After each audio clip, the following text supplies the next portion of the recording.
Good morning. Welcome you to the Facilities and Infrastructure Committee of the Tompkins County Legislature, Thursday, February 15th. And we'll call the meeting to order. Want to welcome Susan Currie, our new Vice Chairman to the committee. And Shauna Black is joining us remotely. And Mike Lane and Randy Brown are returning as members of the committee. And thank you, Mike, for your service as chair. You've moved over to chair the Budget and Capital Committee. I'm sure it's in good hands. I've had good mentorship here. Are there any changes to the agenda? We're going to be putting a revised resolution on later on the agenda, the balancing test for the subdivision of property. And there were two items under budget adjustments and transfers that have been pulled this morning. I think they were, we will see them again at a later time. Under public comment, I have remotely Bruce Britton via Zoom. Morning, Bruce. Good morning. Can you hear me? Can. Yeah, okay. Good morning. I'm Bruce Britton. I wanted to speak to agenda item number 6C, which is the Pleasant Grove Road, Craddock Farm Drive intersection realignment. That realignment has been on the Cornell's master plan for years and years. It was also a condition of the North Campus residential expansion. As part of that, it was a condition, Cornell, the town, and the county agreed to redesign that intersection to, quote, direct more traffic readily to the Cornell campus. That was actually a precondition. It was supposed to have been done before the dorms got built, but now we're trying to play catch up. Cornell hired Labella, and they came up with two conceptual designs. Neither one was very good. The county has now hired a different consultant, B&L, to look at intersection designs. The Forest Home community really wants this to succeed. We've come up with some conceptual designs that I think merit consideration by the consultant. Each has its own advantages and avoids the problems of the previous designs. Now, my understanding is that Charlie Troutman was going to be, he's the Forest Home president, was going to be presenting as part of 6C. But we just hope these designs can help and request that they be forwarded to B&L if they haven't already been.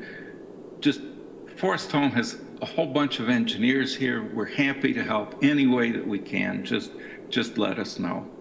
And that's it, and thank you. Bruce, thank you for being with us this morning, and thanks for summarizing the issue as we move forward. And Charlie, I guess we'll hold till the discussion item. Thank you. Thanks, Bruce. You're welcome to stay on with us.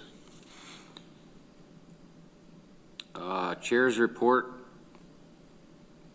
facilities and infrastructure assignments and responsibilities, and it's item number ID 12222. And just to ask that the office include this so that we could see what the responsibilities under F&I are. And I'll make mention Legislator Mezey has joined us remotely. Welcome back, Greg. And just for review, areas and departments that are underneath F&I include the airport, bridges and highways, Center for History and Culture, Facilities Department, the Green Fleet and Facilities aspects, MEGA, Municipal Electric and Gas Alliance, Metropolitan Planning Organization, Ithaca Tompkins County Transportation Council. We also link to TCAT, Transportation Issues, Utilities, Weights and Measures, which is falling under the Department of Public Works, and public safety building and jail renovations. So we've got a fair number of projects that are in progress and on the horizon, and look forward to hearing about those and acting on some of those projects as the year moves ahead. Any questions as far as the responsibilities of the committee? Mike? Not with respect to the ones that have been assigned to us, but I would mention that for many years, it was Public Works, and then later it was the Recycling and Solid Waste, which is now Recycling and Materials Management, reported to this committee. And it is, I think, an important function that we should be overseeing, but which was taken away and is not part of the committee. Let's hope in the future it comes back. Note taken. Thank you, Mike. I had a thought there, and it's escaped me, but, ICTC, the Transportation Council, and I've spoken with Mike and asked that he continue on to be the liaison to that group and report back periodically. And of course, we do see Frank Doldo from time to time here. So, well, thank you. Yep. County Administrator, Lisa, do you have anything for us this morning? Morning, Lee. I have an information item and some resolutions. The information item includes the departmental goals for the departments that report to the F&I committee. They were included in your packet, and those departments are with us this morning if folks had any questions about any of the stated goals for 2024.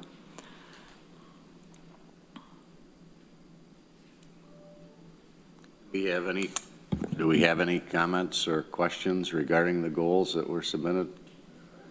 Any thoughts that committee members would like to express? Yeah, I see Ralph's here as well. On facilities, one of the things that I think, and I'm sure it's a priority somewhere, I'm not sure where it fits in here, is the overall appearance of some of our buildings. And I've noticed, for example, this building here, when you walk in, the concrete ramp, that's been on the list to fix all those broken pieces of concrete. We lost, somebody stole the piece of the drainage spout, and that's just hanging there as well. And there's a couple other examples on a few other buildings. And I realize it's hard to get people to do some of this work. I understand that.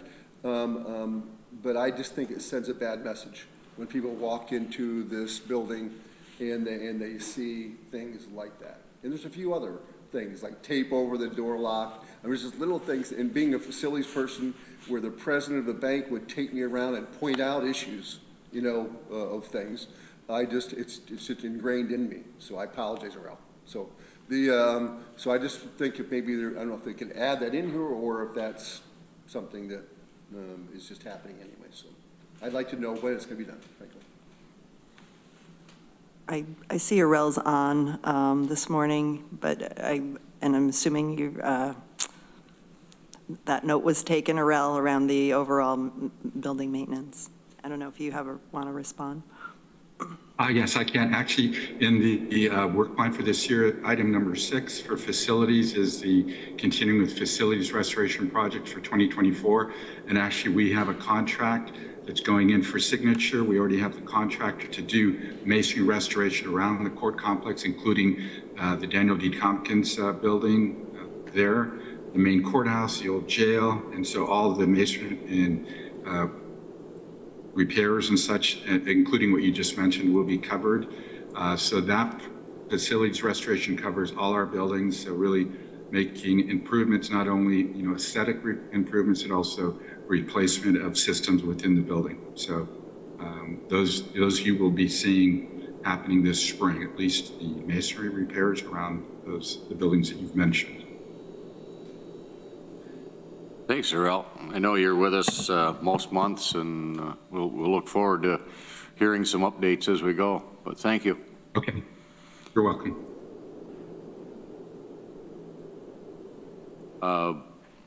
Anything further, Lisa? Nothing further except the resolutions that you see on the list. Okay.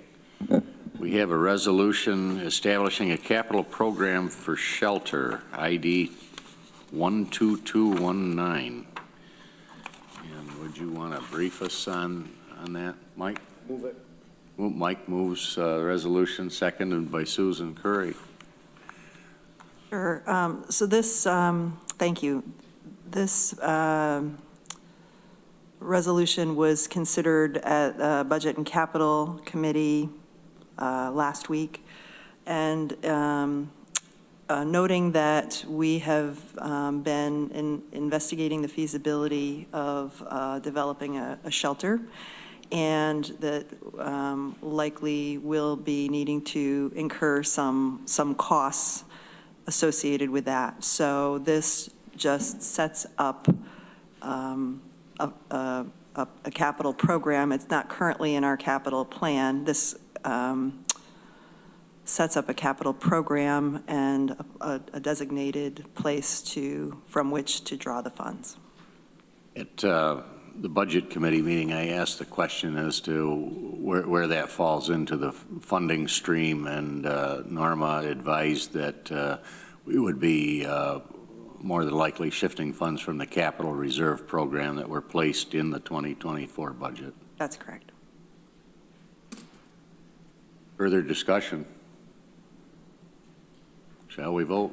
Or Mike? I just wanted to point out that there may be money at the state level for help with the shelter programs if we move ahead with that. Yes, thank you, Mike. Thanks, Mike. Yes, that's one area that we are looking at as a means to fund the project. Are we ready? I'm just going to go by the list in the order that it's here. Susan? Yes. Mike Lane? Yes. Greg Mezey? Yes. Randy? Yes. And the chair votes yes as well. Moving along, resolution under item C, authorization of lease agreement renewal with Tompkins County Soil and Water Conservation District for space within the Tompkins County Public Works Facility, ID 12175. And this is a continuing of the use of the space. Mike? Moves the resolution. Is there a second by Randy? Discussion. Mike? I just wanted to ask Jeff Smith, I see he's on the screen, does it work out well for you to have this facility as part of the Public Works building up there? Yeah, I think it does, yeah.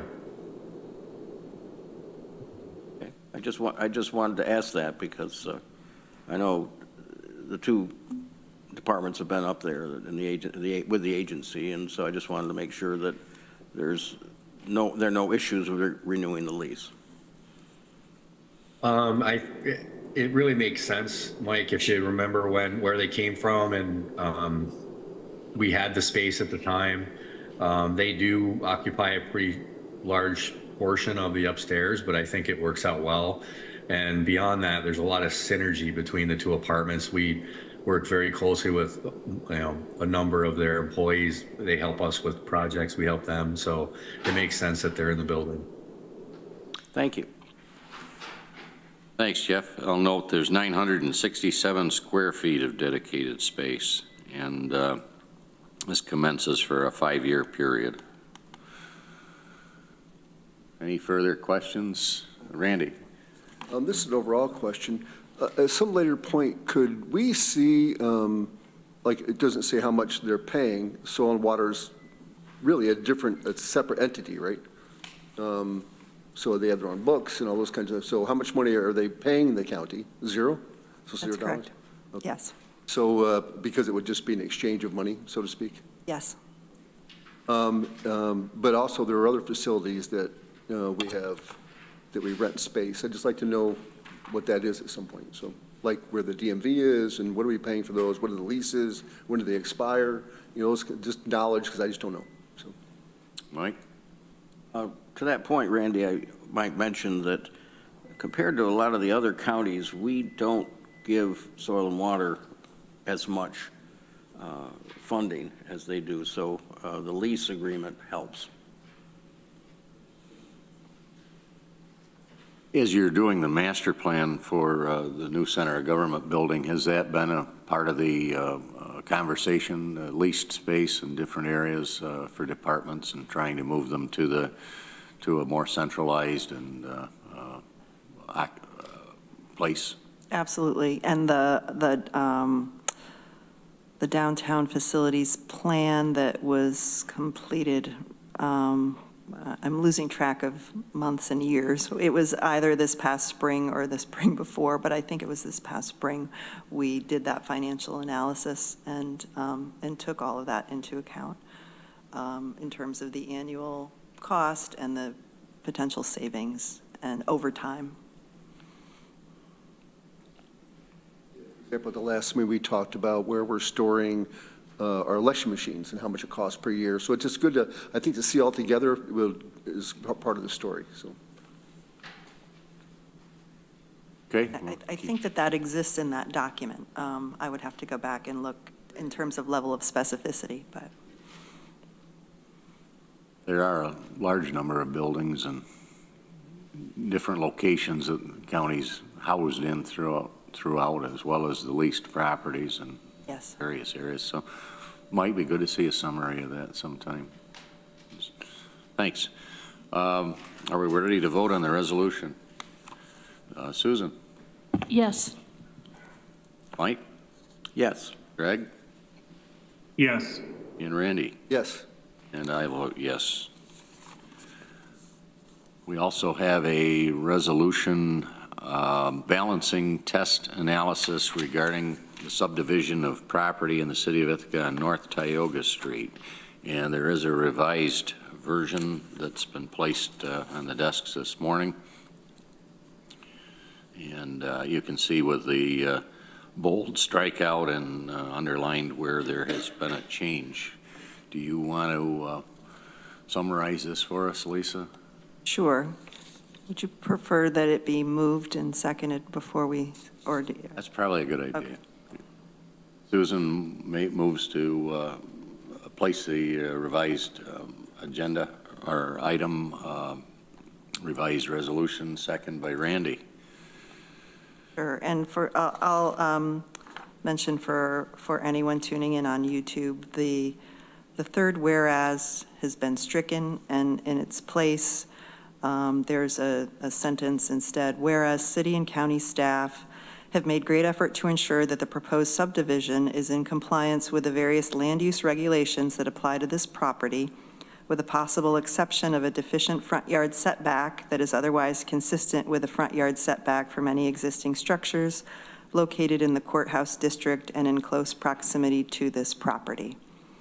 So essentially, the balancing test analysis was conducted because anytime we are overruling the local land use ordinances, zoning, et cetera, we have to provide that determination that we're doing it in the public interest and as a higher level of government, the county.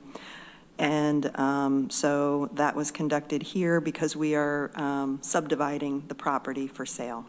And in so doing, we have made every effort to ensure that that subdivision was done in a way that the future owner of the property will comply, that it will comply.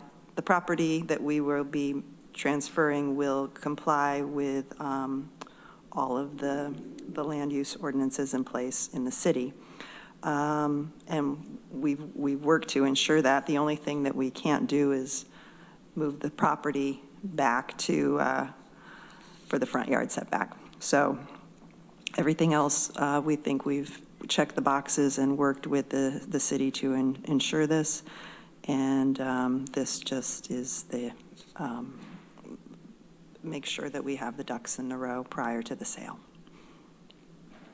For those listening, this has to do with the subdividing of the property on North Tioga Street, the Red House in particular, that have been referenced here at committee level. Mike? I'd like to suggest a small wording change in the new whereas. After the word whereas, I'd like to add, in a spirit of collegiality. So it would read, whereas in a spirit of collegiality, city and county staff have made great effort, et cetera. Is that friendly to the mover?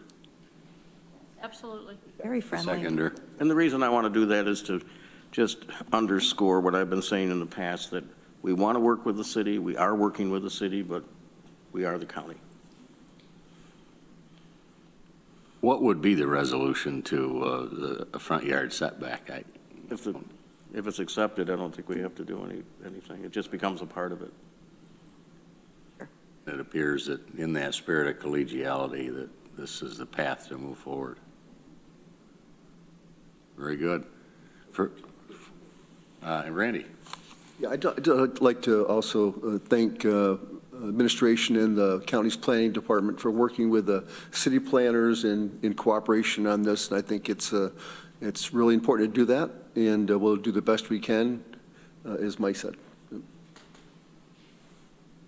Thank you, Brandy, for mentioning that, and I'd like to also extend my thanks and gratitude. Norma has done a tremendous amount of work on this. She's on a well-deserved vacation, and she's worked with a planning staff, assessment staff, facility staff, and ultimately our highway staff is going to help when the weather is better to establish a curb cut, or to establish a curb facing that will delineate space between the two driveways, between the county property and this adjoining property next door.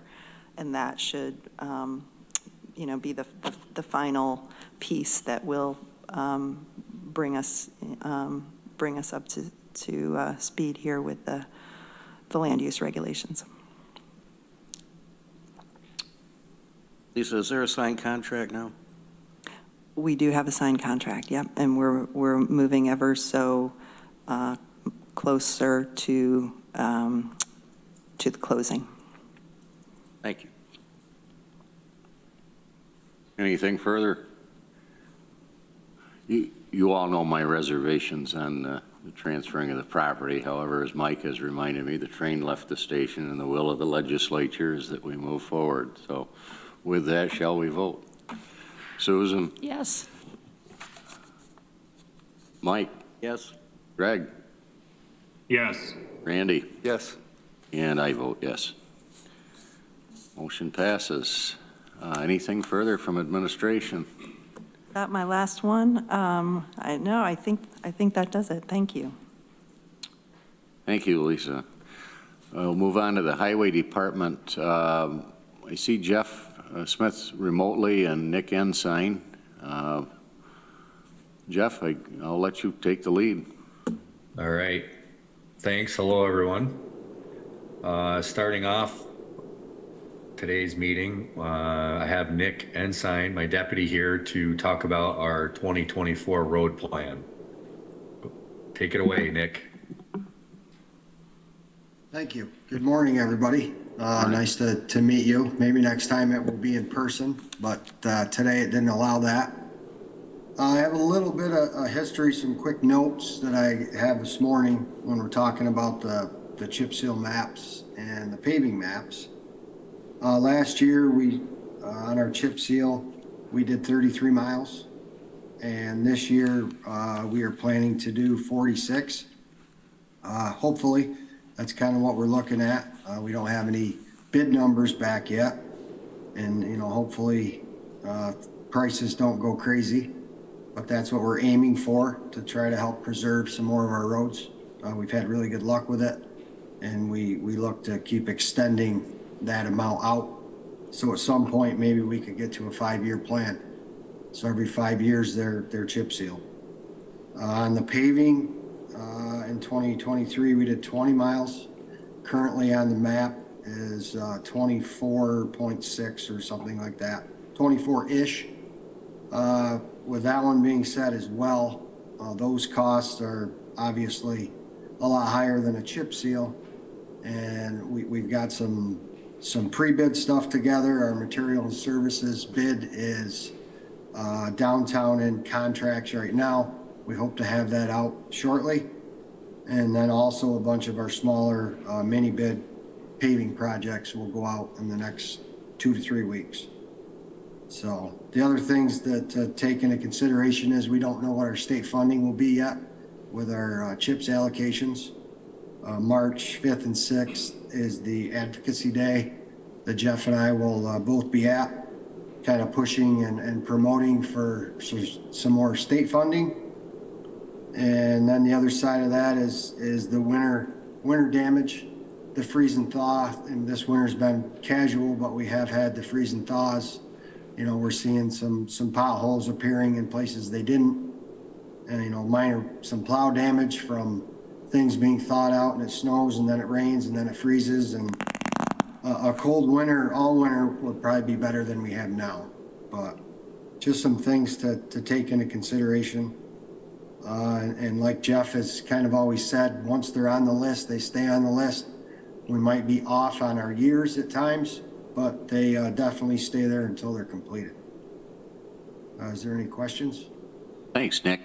Could you, just for those listening and some of us that are fairly new to the committee, tell us the difference between chip seal and regular paving?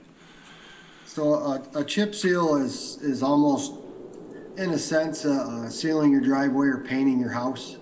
It's a wear surface. It does give traction, but it also seals the water out of the asphalt. So it's a pavement preservation. It's come a long ways in the last 10 to 15 years.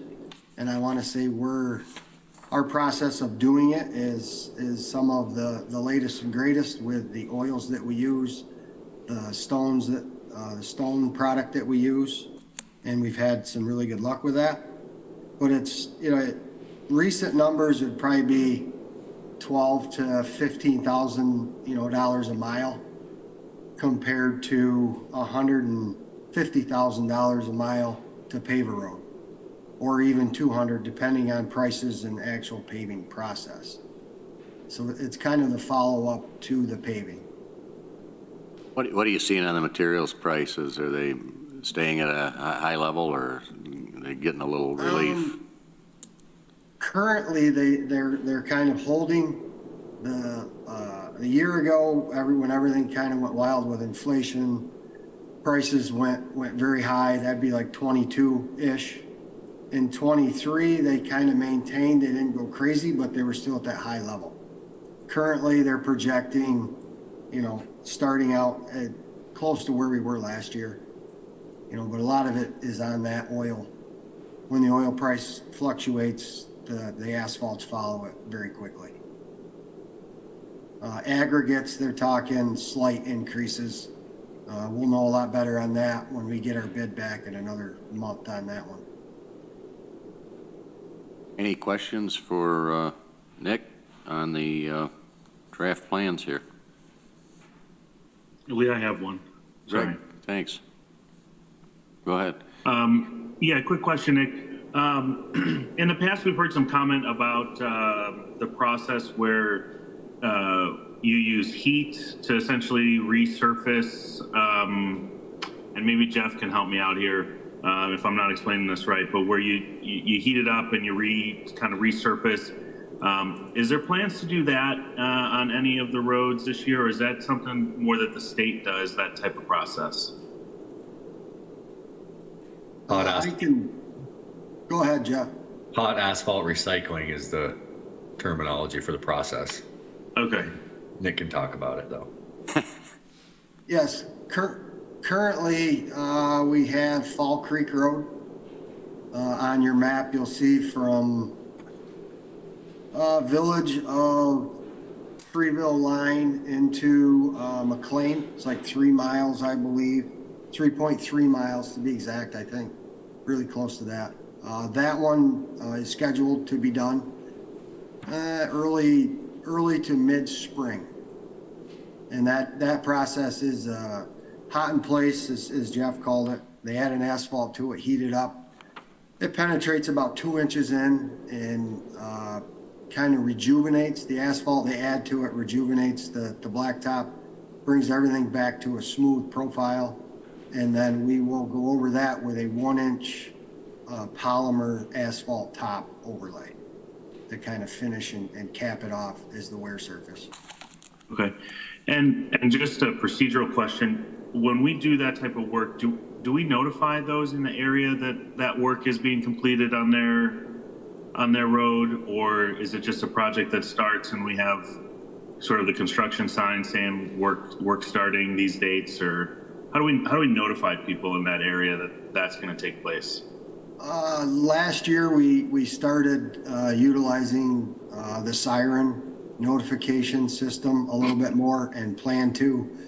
We've always kind of done it when we're closing the road, and then when we're just affecting traffic, we put up our message boards on each end stating, delays to be expected, when it's going to start.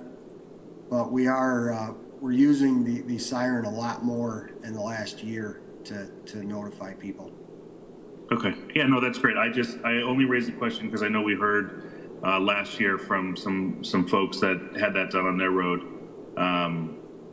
I understand the benefits of doing that and that process, but I just want to make sure we're clearly communicating with those in affected areas when we do that type of work. So thank you. Okay. Yep, no problem. Looking at the map, Fall Creek stretch is probably your busiest stretch of highway you'll be doing that work on this year. And I see you've also got a continuation of the work on Warren Road, which had a good start last year. Yes, actually, we did that hot in place process on Warren last year. And we might do a little more of the hot in place. There's one more section that really could use it. And then the further section will probably just be a conventional mill and fill. So at the end, it'll all look the same. But yes, they are our very popular roads. Thanks, Nick. Any further questions on the highway roadwork maps? If not, we'll move on to the other items under the Highway Department. Next one appears to be the capital payment summary report that Jeff presents us with quite often. Yeah, if there's any questions with that, it's for information only. Certainly take a minute to look it over, and if there's any questions I can answer, let me know.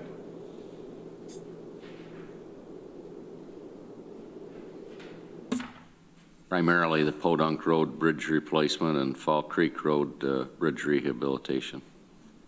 Yeah, you're looking at mostly payments to engineering consultants, and they are, as you'll see in the quarterly status report, we're in preliminary design phase of both of those projects.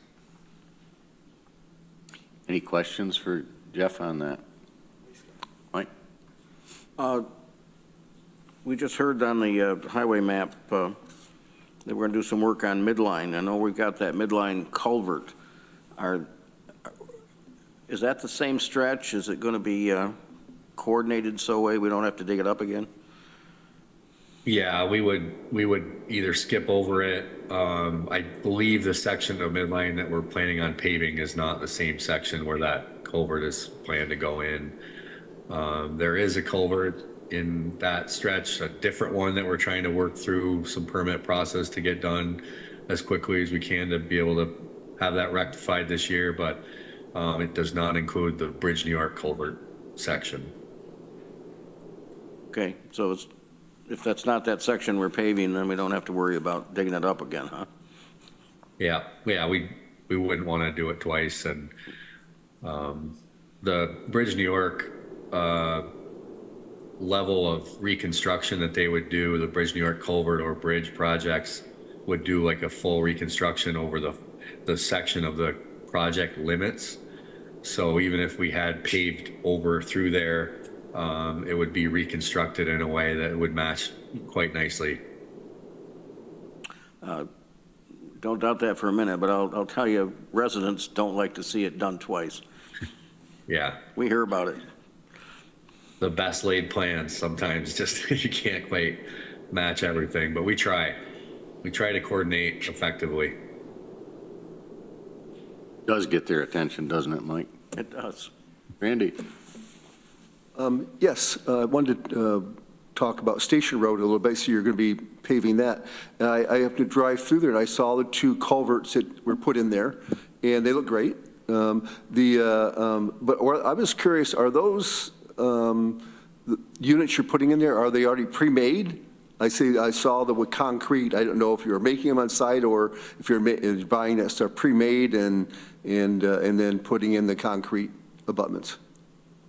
Yeah, those are precast concrete box culverts. I believe Jefferson Concrete up near Watertown was the supplier on those.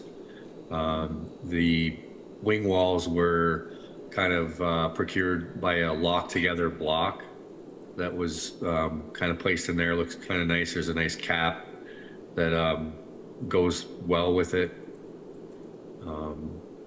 It's nice to get those done, get those in place. Like I said, and you see on the paving plan, we'll be paving that section of road this year. We do have a fair amount of work on the stream section that we didn't get to last year, and we're working through additional permitting with Fish and Wildlife and DEC. Thank you. Thanks.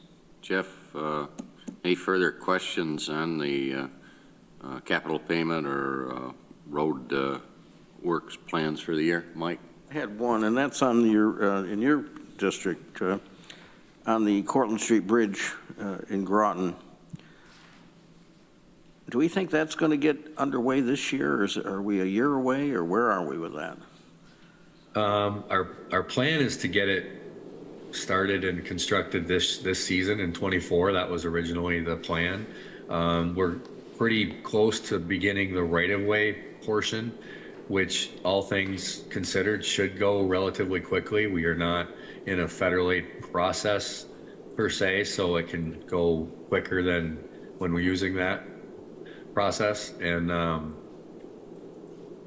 the hope is to still get it into bid and get it awarded and get it in construction in 24, although the clock is ticking, and we hope to see a lot of movement on it. Our office has been working on it behind the scenes, very closely and pushing it to get it out.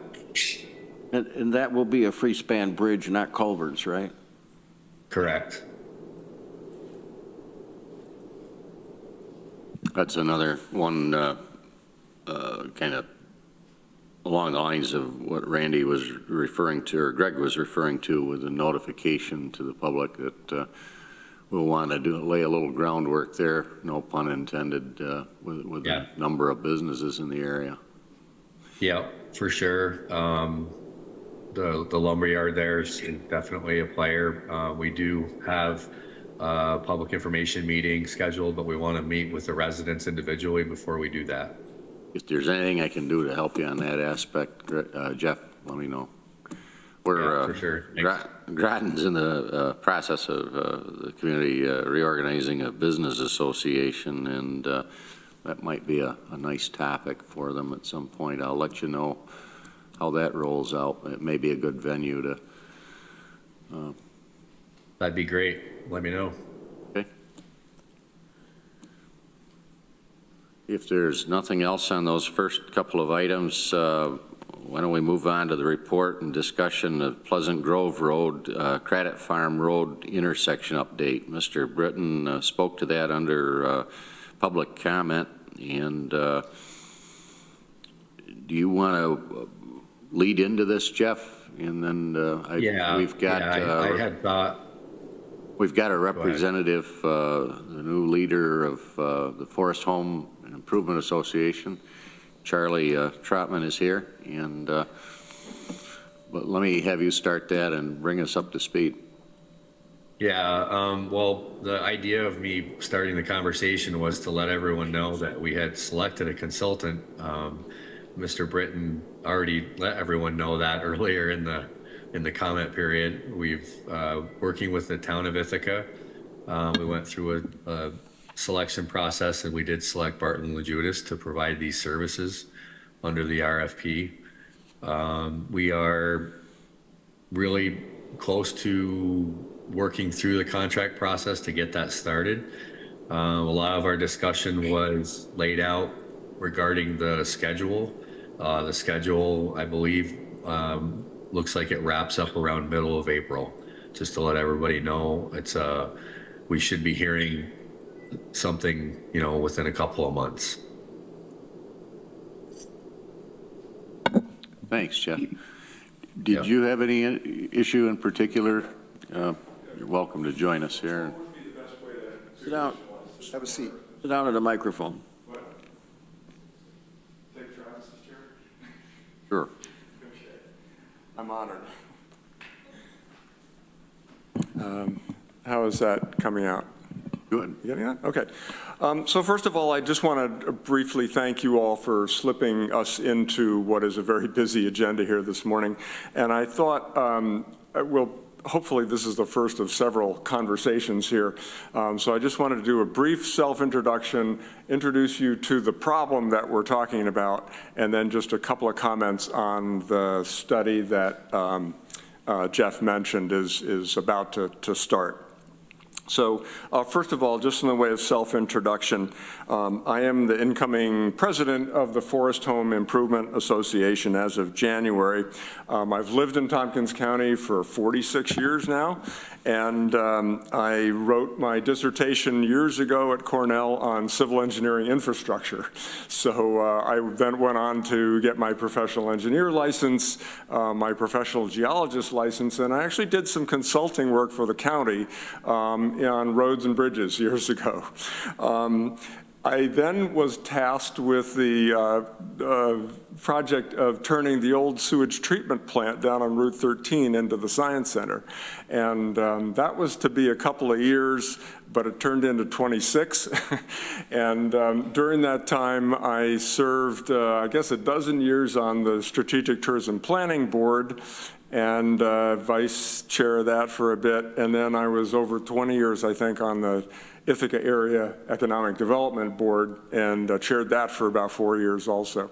So the last thing I did, I guess, in that realm was to head up the county's task force on energy and economic development. And Mike, you and I spent a better part of 2 years on that project, and that was a wonderful outcome I think we came up with.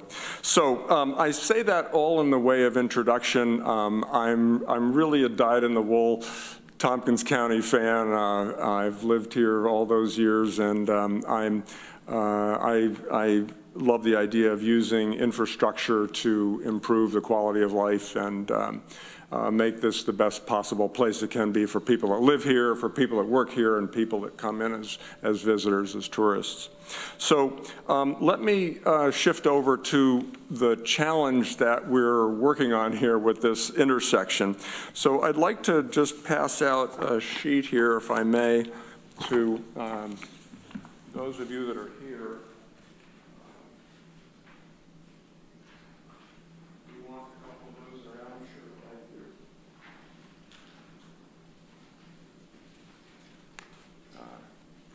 Yeah, we'll get two of those.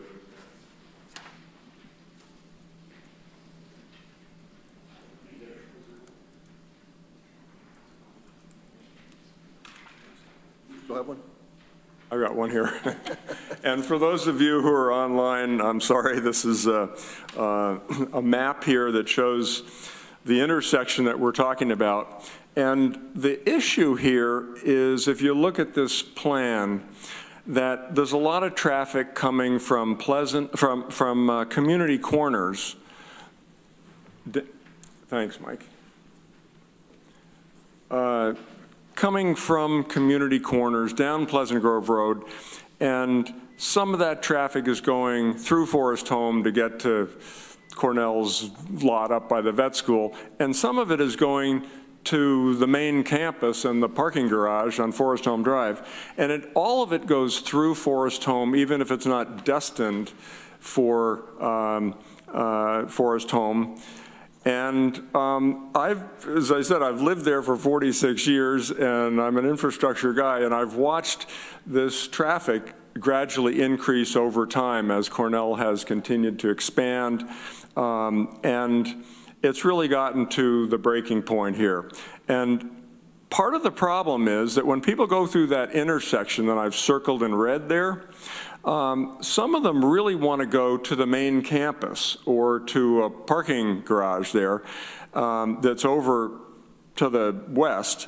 But they all kind of come through Forest Home because that's the easy way to go. There's no real turning lane to go on to Craddock Farm Drive, as it's called.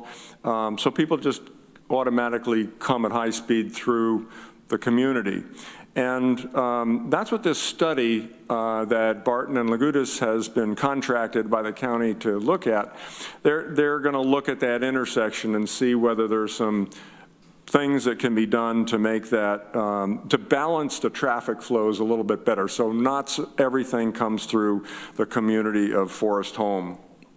The study has just been I don't know, Jeff, it sounded like the contract had not quite been finalized. I'm not sure, but one of our requests is that if this is a public document, what do we need to do to get a copy of the contract so that we can just see in our community what the scope of work is for that.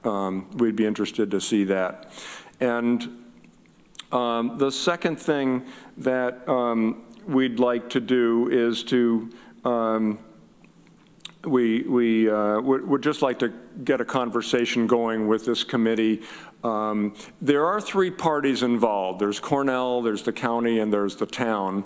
All three signed an MOU several years ago, which basically said that something would happen here at this intersection. And, but it was a precondition for Cornell getting a certificate of occupancy to, in their North Campus expansion. And of course the CO happened. The project here on the intersection has not yet happened. And while the iron is still warm, I'm not sure if it's quite hot anymore, but while the iron is still warm, we would like to see this traffic study happen and see what can be done. So the last thing I want to mention is I have another sheet to pass out here, and this is something that our traffic committee in the community has come up with as one possible option for balancing these traffic flows. We're not traffic engineers. We just would like to, here, let me give you a couple more. What we would like to do is to make sure that this option gets on the table with the consultants for their study that they're going to do in the next couple of months. And just we like to do this the correct way, which would be to have this committee or the county forward this option to the consultants so that it's at least it's on the table for them to consider. As you'll see, what we've sketched out here is a roundabout solution to balance the traffic flows.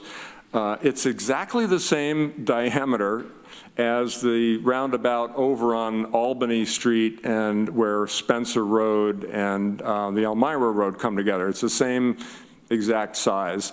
And if you look at this plan that I've sent around, you can see that there's not a lot of realignment required to do this in this particular area. It actually fits pretty well. So we just wanted to put this on the table to the consultants and make sure that they had this in their, as they're collecting possible solutions to balancing these traffic flows. So that's all I want to say this morning. Again, I appreciate the opportunity to come and open a dialogue. I'm happy to answer any questions that any of you may have about this as we start this process over the next couple of months. And the last thing I want to leave you with is there are a lot of pedestrians, there are a lot of bicycles, there are a lot of parents who walk their infants in strollers. There are school children waiting for school buses, and they all walk through this area. And there are no sidewalks for the most part. It's a really dangerous area. And it's right on the edge of the campus, and we would very much appreciate some amelioration of this through this relatively simple solution of this intersection. And if the last thing I want to say is if there were ever an accident waiting to happen, it's here. Thank you, Charlie. Committee members, any comments? Randy? I'm a fan of roundabouts. When they put the one in Newfield, the main intersection there on 13, a lot of people were very upset with that. The same people are saying, boy, I'm really glad they did that. Because it slowed people down, makes it easier to get on and off, and that was a bad intersection at Trumbull's Corners and Route 13, very busy, 20-some thousand vehicles a year. So I'm a fan of roundabouts. Whether it would work here or not, I don't know. But, yeah. Thank you for that comment. Yes, Mike? Thank you for coming, Charlie, and talking to us about this. I had a question for Jeff. Jeff, I was thinking that we weren't, with this rendition of the review being done by the consultants, we weren't actually proposing new projects, were we? More than just having them look at what had been proposed and what had been said previously? Yeah, Mike, the scope of the RFP that is presently underway is to have the consultants look at whether or not there is some intersection option that will readily direct traffic onto Cornell campus and away from Forest Home. It's not reinventing the wheel, really looking at other necessarily doing the full depth of design and data collection as, say, what Labella has already done. You're correct, Mike. So, for example, what Charlie's just been talking to us about, would they actually look at that under the consulting agreement or some other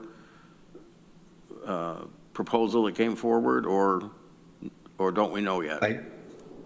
It's not completely clear, but my sense is that there's definitely components of safety for pedestrians and bicyclists, but there isn't the deep dive of reevaluating or redesigning or actually seeing if say a traffic circle or a T intersection or a T intersection with a slip lane, we haven't, we're really are not redesigning anything. It's really to determine if there's some intersection that is possible to redirect traffic away from Forest Home and onto Credit Farm and the Cornell campus, a private road. Thank you.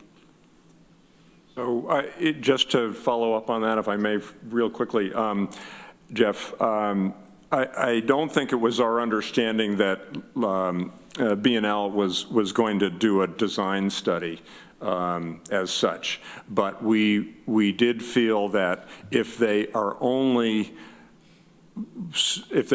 reviewing what was done in the past, then maybe there are some options that weren't really on the table in the past that ought to be considered, and this being one of them. I absolutely do not see a problem with providing them with the ideas that the Forest Home community are submitting. I would only ask is what you're submitting is what we've already received a few month or so ago, I think. Is that the same information? Absolutely, yes. That's, yeah. Nothing has changed. We just wanted to have them get that, and I wasn't sure about, part of the reason for coming to speak to all of you was to find out what is the best channel for doing that.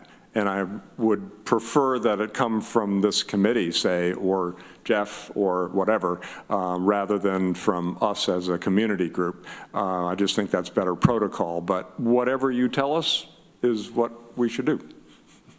I see a hand from Shauna. Good morning. Thank you, Lee, and thank you, Charlie and Bruce, for coming out today.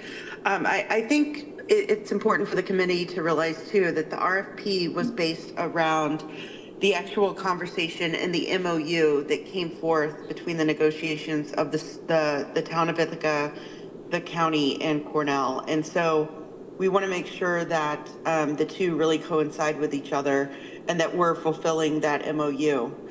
The reason why we hired a third party was to come in and give an unbiased opinion moving forward so that they can give us the best and the safest option. With that said, they're not the ones that are going to be doing the design work.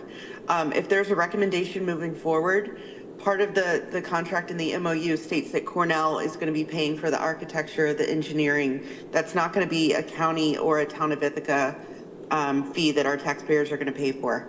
So I just want to make that really clear that I think we're willing to move forward on the recommendation coming out of the consultant, but it's really going to be, it's Cornell's responsibility to make those changes and to produce the recommendation that comes out of this study. Thanks, Shauna. If there is no obvious intersectional solution to this, it seems as though this is another option following that you would have to look at. See a few heads nodding here. So, Jeff, you'll keep us apprised as we move forward. And Charlie, thank you for coming in, and congratulations on your new role. And glad to see you continuing to use those skills. Okay, and just to leave this last question, can we see a copy of the contract when it comes out? Because I think what Shauna just mentioned is very critical. What the scope of their work is to be is of great importance to us. Has that been signed, Lisa, do you know? Or who issued the? Jeff would have a better idea of the status of the contract. We met last Friday with the town and BNL, and we did a very clear scoping, and they are submitting the final submittal to us very soon, today or tomorrow, and we will start the contract process. So is it, can I have a contact person that we could see a copy of that contract from once it's signed? Is there any problem doing that? Well, that's public information. I think it's public information. Yeah, once it's signed, yep. I don't think there's any problem. Sure. So who would be the person to contact? Purchasing or Jeff? Likely Jeff. Jeff, is that agreeable to you, Jeff, that we can get a copy of that? Absolutely. I have your email. I can forward you that information. We can be in contact for various items that you're looking to see. Sounds good. Thank you very much. Appreciate your time. Thank you. Thanks, Charlie. Nick made mention you're having Advocacy Day here pretty quick, Jeff? Yep. March 5th and 6th and 7th, coming up quick. The Governor Hochul's budget cut the CHIPS funding from what we received last year, about $100 million. We're looking to get that put back in there, and as well looking for increases due to a lot of various raising of costs and inflation. I was kind of afraid you were going to relay that a budget cut information this morning. Well, you're the leader of the advocacy group, aren't you? Congratulations. Yeah, I am. Thank you, Lee.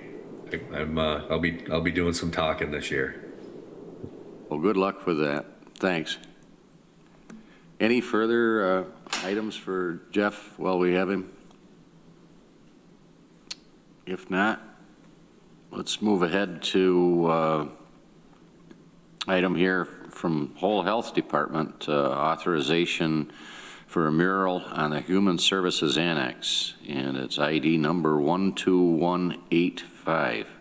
And do we have somebody here to address that? I see Randy moved and Greg seconded. Samantha. Good morning. Good morning. Hello. I was just calling in to just see how this progresses, or if there were any questions, please let me know. Does anybody want to summarize what the resolution will do? Fairly obvious, I think, but. Samantha, do you want to provide them with some background information as to how this came about and why it's important? Sure. Thanks, Lisa. Good morning, everyone. I'm Samantha Hilson. I work at Whole Health as Director of Health Promotion, and we have continued funding through that came out of the pandemic to promote and build awareness around the COVID-19 vaccination specifically,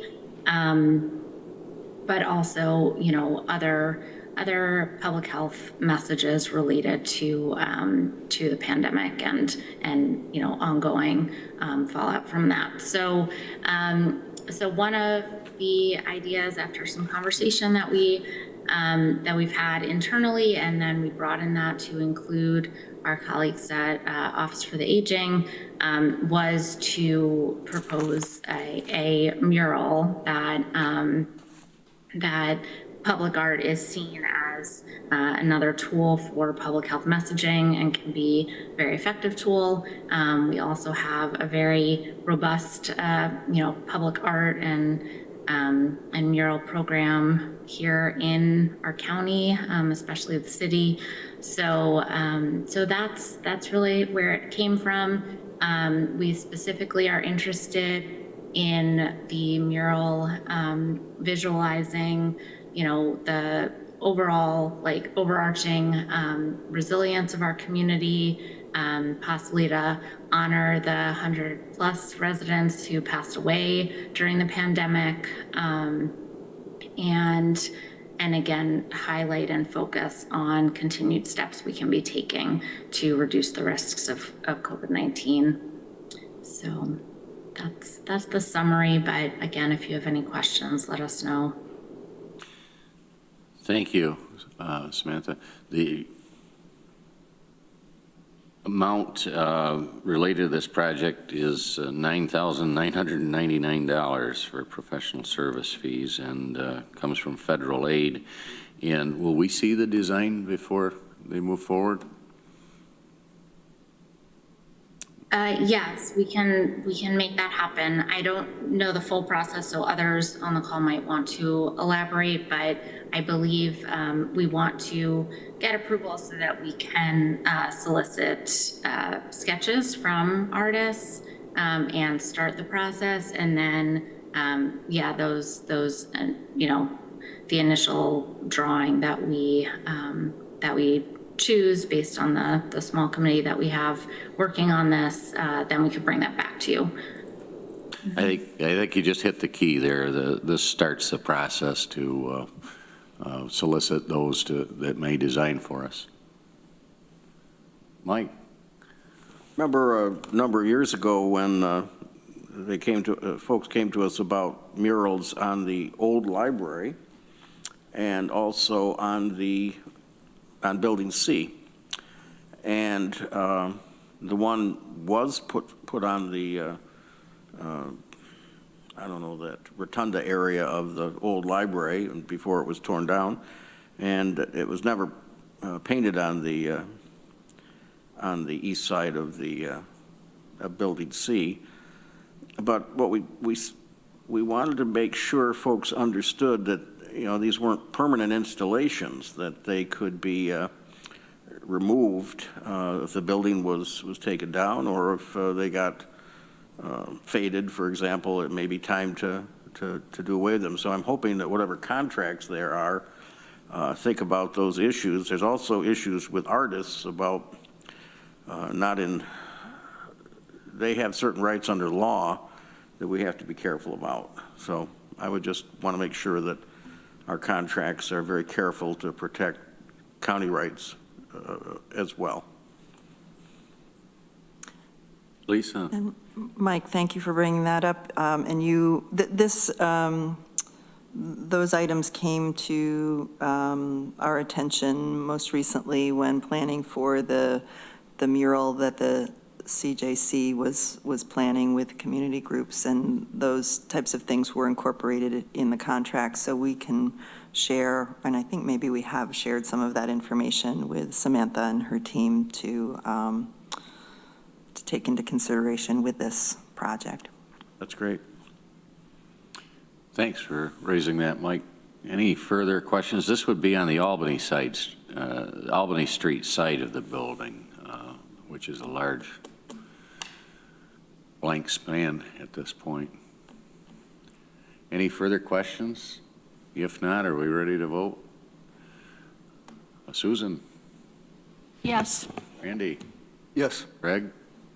Yes. Mike? Yes. And I'm a yes. Thank you. Motion passes. Thanks, Samantha, for being with us and briefing us on that. We look forward to seeing the progress of the group. Great. Thanks so much for your support. Thank you, Lisa. Item here, transportation. Mike, any update you? Well, we did have an ITCTC meeting yesterday, the policy committee. Not a lot of excitement, but the discussion was, part of the meeting was about the intent of the state to move ahead with the Route 1334 and what's the other road? The three of them come together when they want to rework the Route 13 through the city.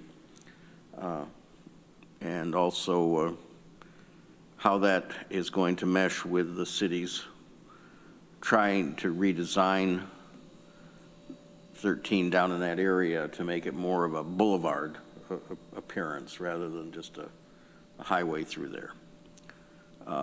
Not that the ITCTC has any control over that, but we do hear about projects that are made, are planning, and that was one of them.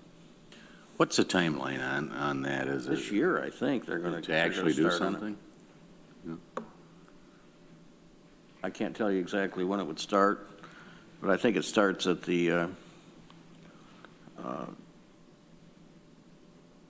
downhill bridge on Route 13, and I think goes through the city to down to where they worked with the other bridge down on Meadow Street. I think it goes that far.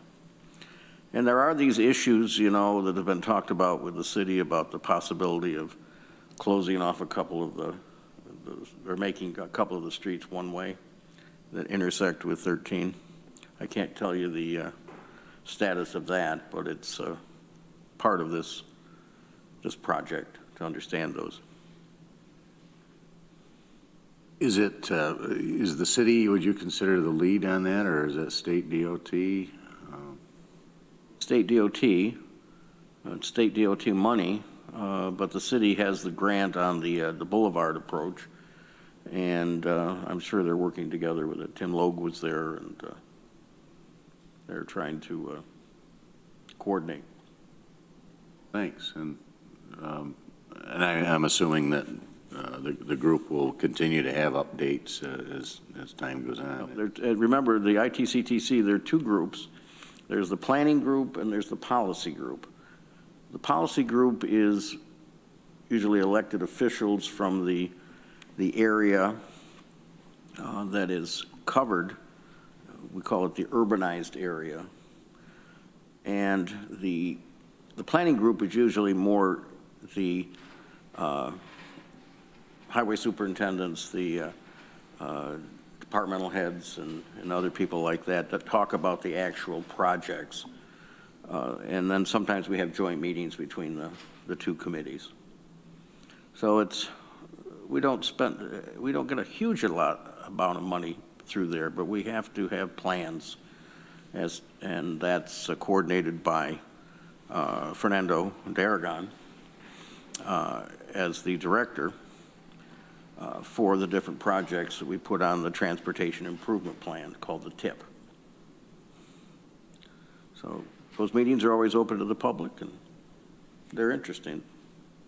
It might be good for the committee members to have an overview of what the operation is and the, I bet we could invite. how it interacts. Go in.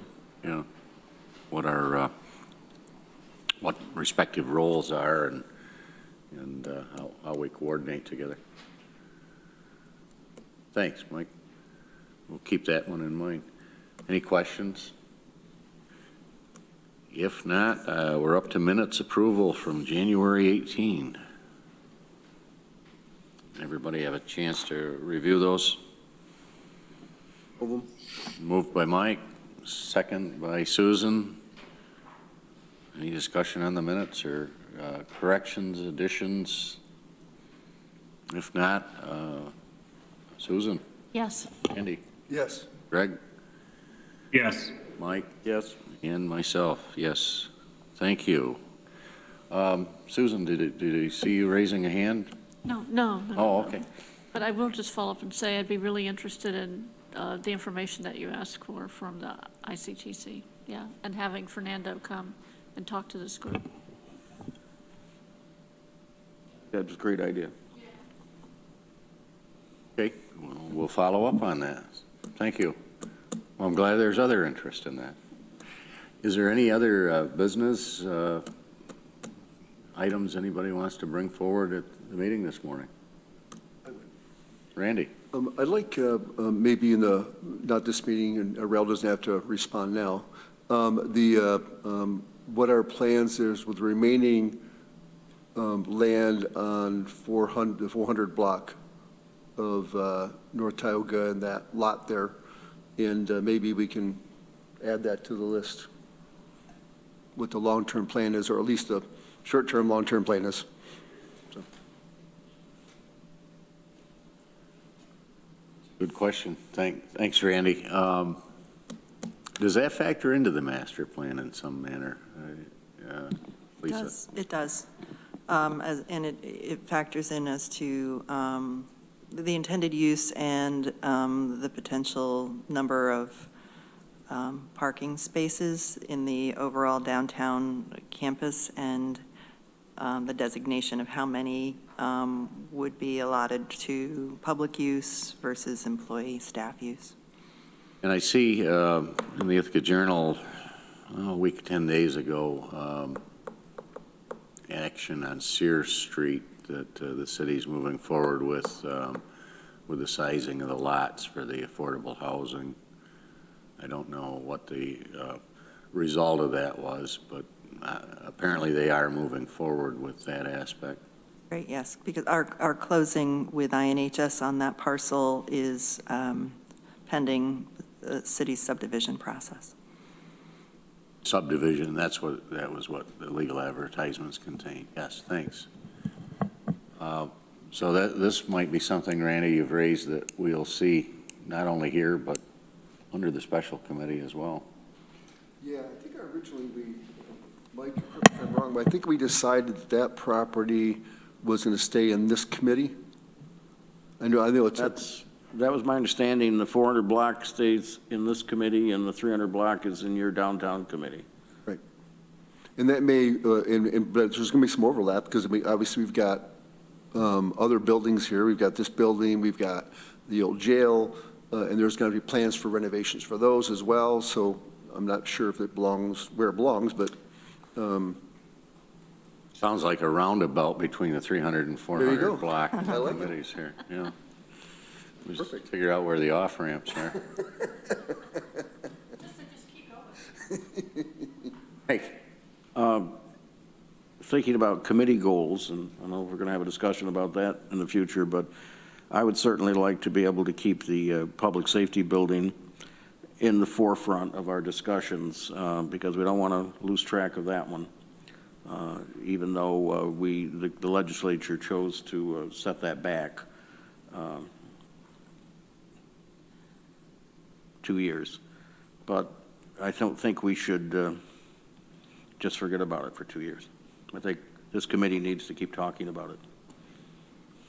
I agree with you, Mike, and thank you for raising that. I do recall a conversation there with Rel a few months ago that though there's no funding put toward the project, toward any formal design, that there's still a ability this year to begin conceptually looking at the project, if that's the will of the legislature, and I guess the place for that to push forward is from here. There's no money budgeted at this point. Is that correct? In 2024, in the capital plan, I believe it's in 2025. If we wanted to move it forward, we'd have to figure out how to fund it. Right, but I think part of the flavor of the discussion is that there is some ability within the department work plans to look at conceptual ideas and move it forward if that's what we were in some manner as a step to getting to a design. Is that what I recall, Lisa?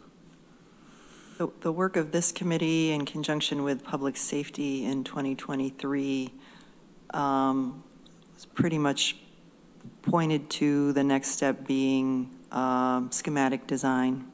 That work and the public engagement process that occurred took us through the summer and into the fall of 2023, and by then the capital project, the capital budget rather, was already kind of sewn up, and that at that point did not include a project form for the public safety building to be included then. So I think that's what the timing kind of got us there.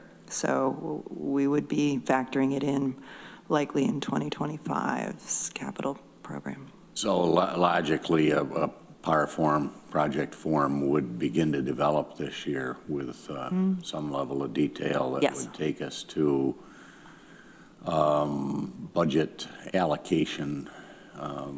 For that design, schematic design phase at least, yeah. Keep that on the radar. I agree with Mike and Lee that we need to keep that on this agenda this year. It's a long time. Is it going to be 7 years, I think, we're looking at before a building would be completed there? Maybe it was 6 years, I forgot. Long time from now. And there are some immediate needs. I know that one of the issues that was brought up was when, unfortunately, somebody is arrested and they're detoxing. It's a really bad scene for people that are going through that, and also people witnessing it, and that the medical facilities up there are really inadequate. And so I don't know if there's something temporarily we can do. You can buy a $250,000 secure medical facility that you can bring in, and it's modular, and I don't know if that's a solution, but I'm just thinking there are some things that waiting for 7 years seems like a long time. So I'm agreeing with you guys.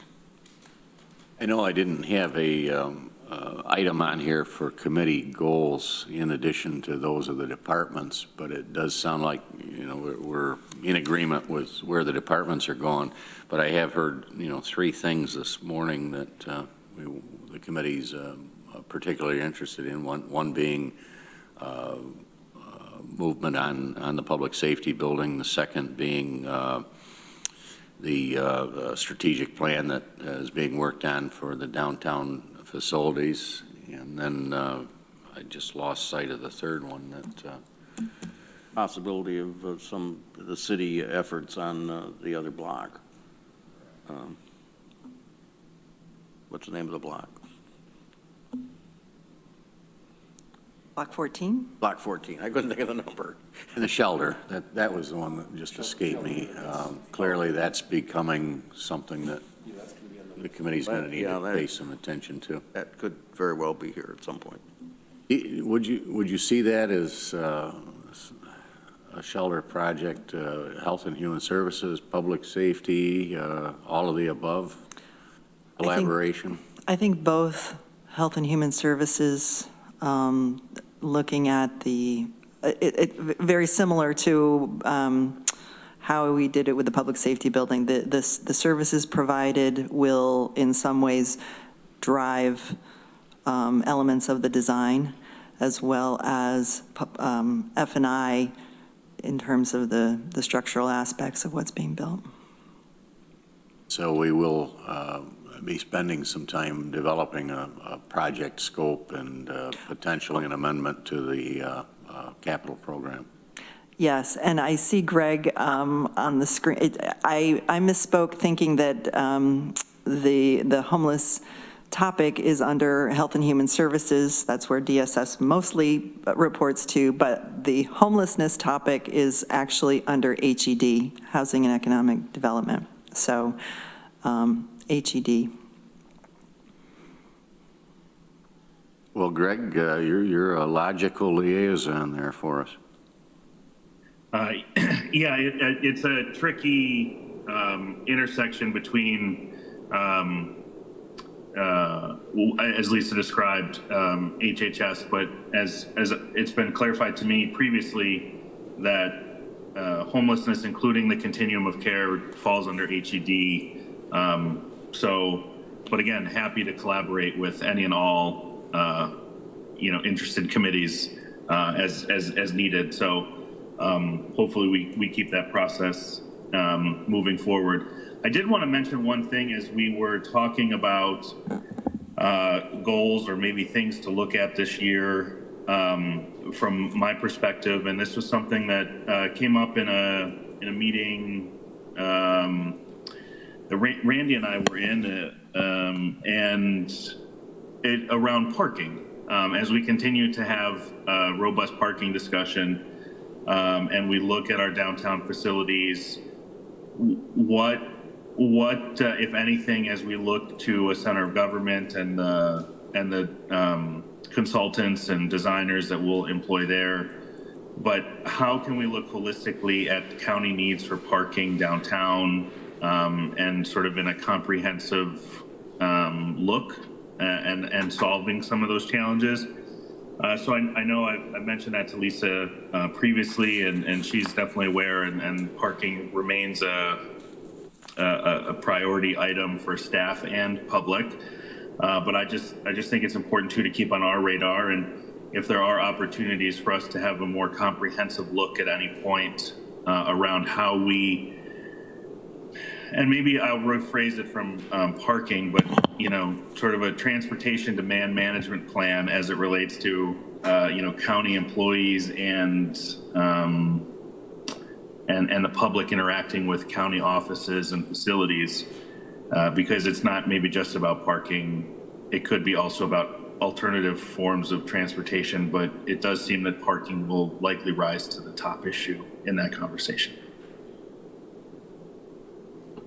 Thanks, Greg. It's timely, and we've got 4 or 5 items. Why don't we put some time for a discussion at the next meeting and see if we've got further ideas to flesh out. But those would be some broad policy areas and potential program movements in addition to what our departments have forwarded to us. Further comments? Any further business? We have a motion to adjourn. Moved and seconded. See you all next month. Thanks, everybody.